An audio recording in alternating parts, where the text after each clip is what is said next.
नमस्कार दोस्तों, welcome to my channel Ira math classes. पिछले वीडियो में मैंने एक क्वेश्चन पूछा था। जो क्वेश्चन है, यदि tan अल्फा जोड़ बीटा बराबर √3 और tan अल्फा बराबर 1/√3 तो tan बीटा का मान निकाले। ऑप्शन ए है 1/6, ऑप्शन बी 1/7, ऑप्शन सी है 1/√3, ऑप्शन डी है 7/6। तो इसका जवाब दो स्टूडेंट भेजा है। एक सिरहिया के रहने वाले अनुराग जी हैं और दूसरे बिशनपुरा के रहने वाली प्रियंका सिंह। इन दोनों ने जवाब भेजा है। उन लोगों का जवाब है 1/√3।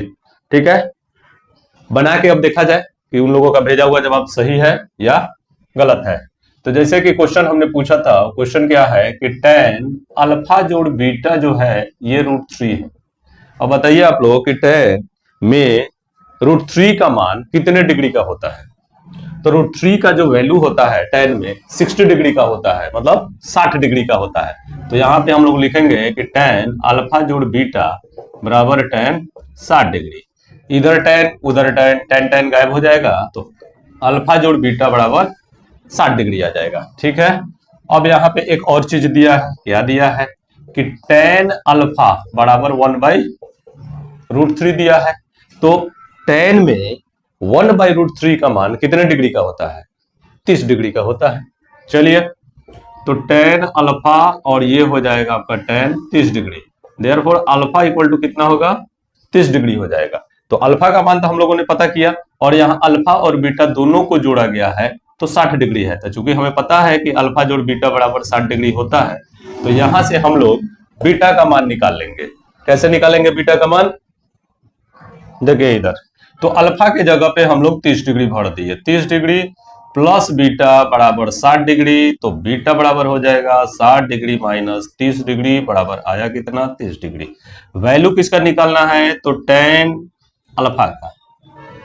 किसका निकालना है? अल्फा नहीं, tan बीटा का वैल्यू निकालना है। तो बीटा का वैल्यू कितना आया? 30 डिग्री। तो tan 30 डिग्री भर देंगे, और tan 30 का मान होता है 1/√3।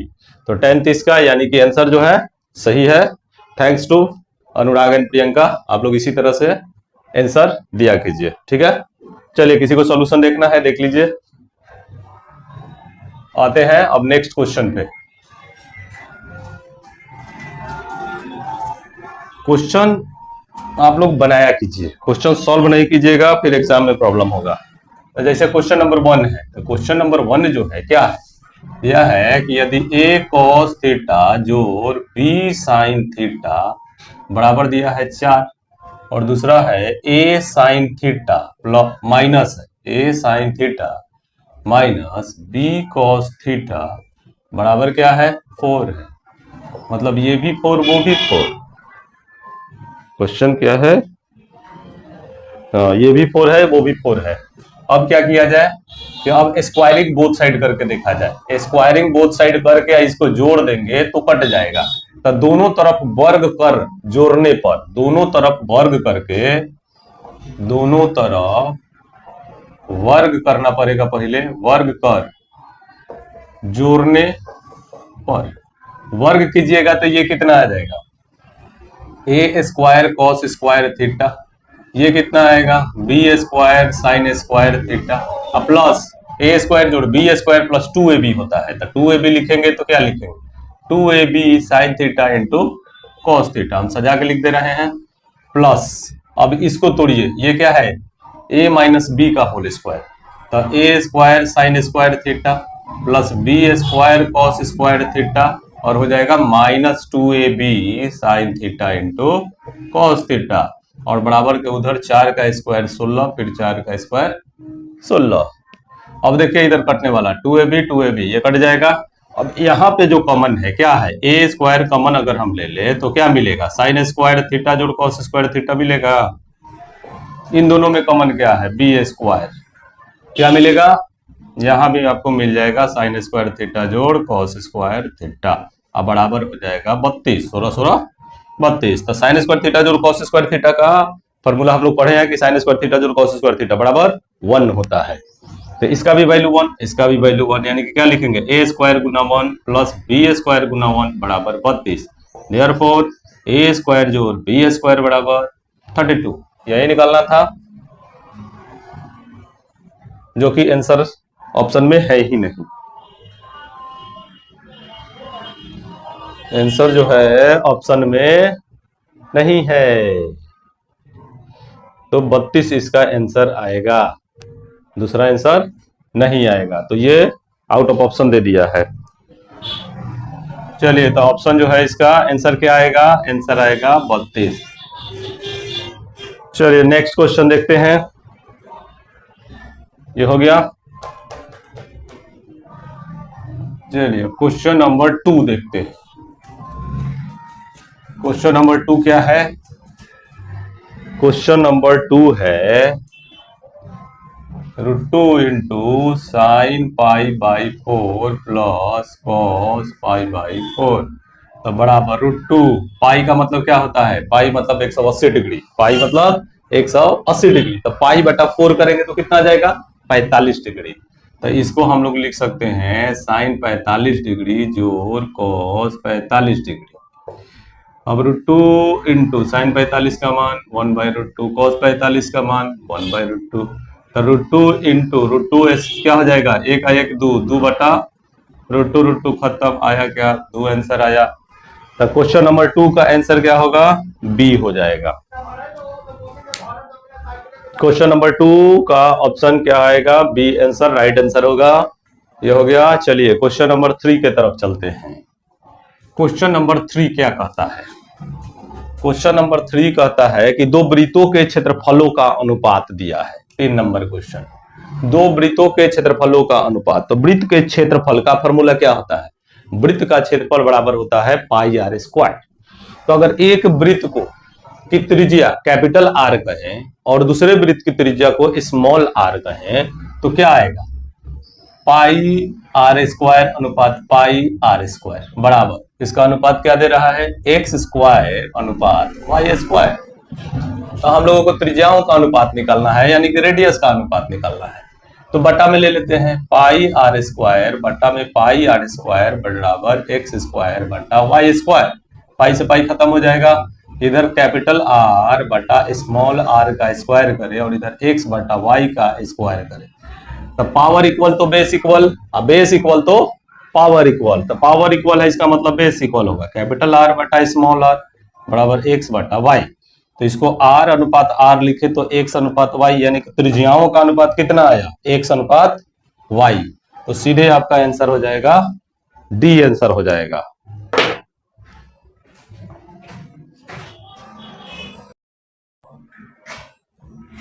चलिए नेक्स्ट क्वेश्चन देखा जाए। अगला क्वेश्चन है आपका, किसी वृत्त का क्षेत्रफल 49 पाई वर्ग सेमी है तो उसका व्यास क्या होगा। किसी वृत्त का क्षेत्रफल 49 पाई वर्ग सेमी है तो उसका व्यास क्या होगा।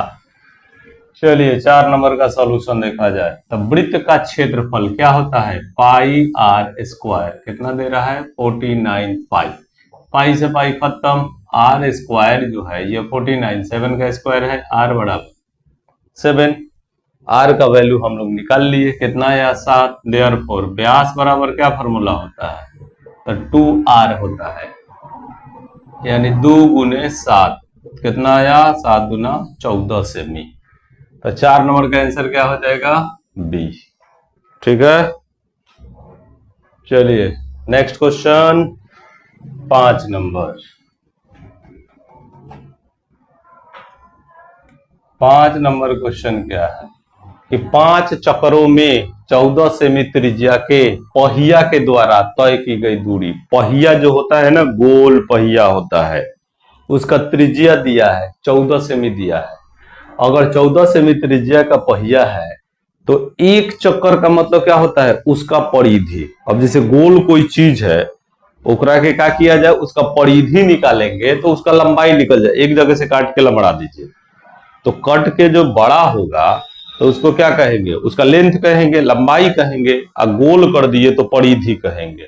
ठीक है, तो यहाँ पे हम लोगों को क्या निकालना है, परिधि। अगर वृत्त के त्रिज्या दिया है 14 सेमी, अगर हम लोग यहाँ परिधि इसका निकाल ले, परिधि या परिमिति या परिमाप तीनों एक ही चीज है, परिधि, परिमाप, परिमिति, अब परिधि, परिधि क्या होता है 2 पाई आर, 2 पाई आर। तो 2 पाई आर जो होता है 2 गुने 22/7, आर कितना दिया है 14 सेमी दिया है, 7 दूना 14, तो 22 दूना 44 दूना 88 सेमी। ये 88 सेमी जो है परिधि जो होगा वो क्या होगा, एक चक्कर होगा। एक चक्कर में कितना डिस्टेंस कवर करेगा 88 सेंटीमीटर, तो 88 सेंटीमीटर एक चक्कर का होगा। अब 5 चक्कर का निकालना है, तो 5 चक्कर में कितना दूर जाएगा, क्या करेंगे 88 गुना 5, 8 5 40, 0 4 44, 440 सेमी। अब 440 सेमी ये है आपका ऑप्शन बी। ठीक है। अब देखिए क्वेश्चन नंबर 6 क्या कहता है। ये हो गया क्वेश्चन नंबर 5। चलिए क्वेश्चन नंबर 6 देखा जाए। क्वेश्चन नंबर 6 है कि एक वृत्त का क्षेत्रफल एवं एक वर्ग का क्षेत्रफल बराबर है, दोनों बराबर है। ठीक है, तो उनकी परिमितियों का अनुपात निकालना है हमको। तो वृत्त का क्षेत्रफल और एक वर्ग का क्षेत्रफल बराबर है, तो किसी एक का भुजा मान लिया जाए। क्वेश्चन नंबर 6 कि अगर हम वृत्त का क्षेत्रफल पाई आर स्क्वायर होता है और वर्ग का क्षेत्रफल, वर्ग के भुजा को अगर हम ए कहें, वर्ग के भुजा, वर्ग का प्रॉपर्टीज क्या कहता है कि वर्ग के चारों भुजा बराबर होता है, प्रत्येक कोण 90 डिग्री का होता है। ठीक है, तो वर्ग के भुजा को हम ए मान लेते हैं। तो वृत्त का क्षेत्रफल जो होता है, क्वेश्चन पहले ध्यान से समझिए, एक वृत्त का क्षेत्रफल एक वर्ग के क्षेत्रफल के बराबर है, तो उनके परिमितियों का अनुपात क्या होगा। ऑप्शन ए है 1 अनुपात पाई, ऑप्शन बी है 2 अनुपात पाई, ऑप्शन सी है पाई अनुपात 2, ऑप्शन डी है रूट पाई अनुपात 2। चलिए बनाते हैं। तो वृत्त का क्षेत्रफल क्या होता है पाई आर स्क्वायर। अब वर्ग के भुजा को अगर ए कहें तो इसका वर्ग का क्षेत्रफल भुजा स्क्वायर। अब यहां से हम क्या करते हैं कि ए का मान निकाल लेते हैं। तो ए का मान जैसे निकालिएगा तो क्या आएगा root under pi R square बराबर ए। तो ए का मान यहां निकल गया, तो आर स्क्वायर है तो ये तो बाहर निकल जाएगा आ, और पाई रह जाएगा रूट के अंदर। ठीक है, अब परिमितियों का अनुपात, तो परिधियों का या परिमितियों का अनुपात जो होता है, परिमितियों का अनुपात, इसमें कौन कौन शामिल है। तो एक वृत्त है, तो वृत्त का क्या होता है 2 पाई आर अनुपात, वर्ग का क्या होता है तो 4 गुने भुजा, भुजा को हम ए माने हैं तो 4a लिखेंगे। अब यहां जो है आपका 2 पाई आर अनुपात 4a, ए का मान क्या रूट पाई आर, बटा में ले लीजिए 2 पाई आर, बटा में आएगा 4 रूट पाई आर, आर से आर खत्म, 2 दूना 4। अब ऊपर जो पाई बचा, बचा कौन सी तो पाई बटा 2 रूट पाई, यही ना बचा। अब पाई को हम लोग क्या लिख सकते हैं, तो पाई जो है इसको रूट पाई गुना रूट पाई लिख सकते हैं, और बटा में आ जाएगा 2 रूट पाई, बटा में क्या आ जाएगा 2 रूट पाई। तो रूट पाई से एगो कट जाएगा तो क्या मिलता है अनुपात तो रूट पाई अनुपात 2। परिधियों या परिमितियों का अनुपात क्या आया रूट पाई अनुपात 2, यानी कि ऑप्शन नंबर डी इसका सही है। अब आगे देखिए क्वेश्चन नंबर 7 जो है, ये क्वेश्चन नंबर 7 मैं आप लोगों के लिए छोड़ रहा हूं। ठीक है, और जो भी भाई वीडियो देख रहे हैं अगर उनको अच्छा लग रहा है तो जो भी क्लास 10 के स्टूडेंट है तो इस वीडियो को और फैलाइए, अपने दोस्तों के पास भेजिए ताकि वे लोग भी इसका फायदा उठा सके। ये बहुत इंपॉर्टेंट क्वेश्चन है, क्वेश्चन पेपर 2024 का सॉल्यूशन है ये सब। ठीक है, तो क्वेश्चन नंबर 7 समझिए क्या कहता है कि यदि द्विघात समीकरण x² + 2kx + 4 = 0 का एक मूल 2 है तो k बराबर क्या होगा। Option A -1, option B -2, option C 2 है और ऑप्शन डी -4 है। ठीक है, तो चलिए देखते हैं कि कौन कौन इसका आंसर भेज पाता है, कितने लोग तैयारी में एकदम सीरियस रूप से जुटे हुए हैं। भेजिए आंसर इसका। ओके, मिलते हैं नेक्स्ट वीडियो में।